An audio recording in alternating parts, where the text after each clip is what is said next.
Hello' everyone, কি খবৰ আপোনালোকৰ? আমাৰ ভাল দেই। আজি অংশুমান আৰু মোৰ মেৰেজ এনিভাৰ্চেৰী বুলি দিনটোতো অংশুমান অফিচতেই থাকিলে। বাকী গধূলি অফিচৰ পৰা আহি আমাৰ ওচৰতে জটিয়াত থকা নুডল কিটচেনলৈ আহিলোঁ। আৰু এইখন হ'ল চাইনিজ ৰেষ্টুৰেণ্ট। ব'লক এতিয়া ভিতৰলৈ সোমাই যাওঁ।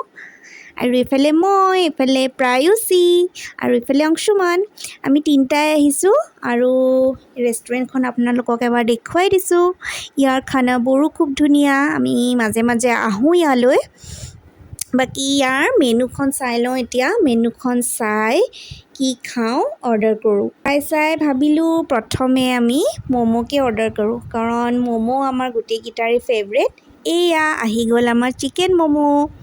তাৰ ম'ম'কেইটাৰ মানে ভাল কি জানেনে, ভিতৰখন ইমান জুচি থাকে, সেইকাৰণে তাৰ ম'ম'টো খাই আমি খুব ভাল পাওঁ। বাকী তাৰপিছত কি অৰ্ডাৰ দিওঁ চাই লওঁ ৰ'ব। এয়া চাওক, এয়া হ'ল আমাৰ মেইন ক'ৰ্ছত আছিলে চাওমিন, ফ্ৰাইড ৰাইচ আৰু চিকেনৰ দুটা আইটেম ল'লোঁ। এটা আছিলে চিলি চিকেন আৰু এটা আছিলে এইটো অয়েষ্টাৰ চিকেন। আৰু দুইটাই খাবলৈ খুব ধুনীয়া আছিলে। বাকী দিনটোতো অকলেই পাৰ হ'ল। প্ৰায়ুচি স্কুল গৈছিলে, অংশুমান অফিচ গৈছিলে। মই বিয়াৰ দিনটো আৰু মা দেউতাৰ কথা ভাবিয়েই দিনটো পাৰ হৈ গ'ল। তাৰপিছত এয়া বাকী গধূলি এয়া ওলাই আহিলোঁ আৰু আজিলৈ ভিডিঅ'টো ইয়াতে সামৰিছোঁ। আকৌ পুনৰ লগ পাম, বাই।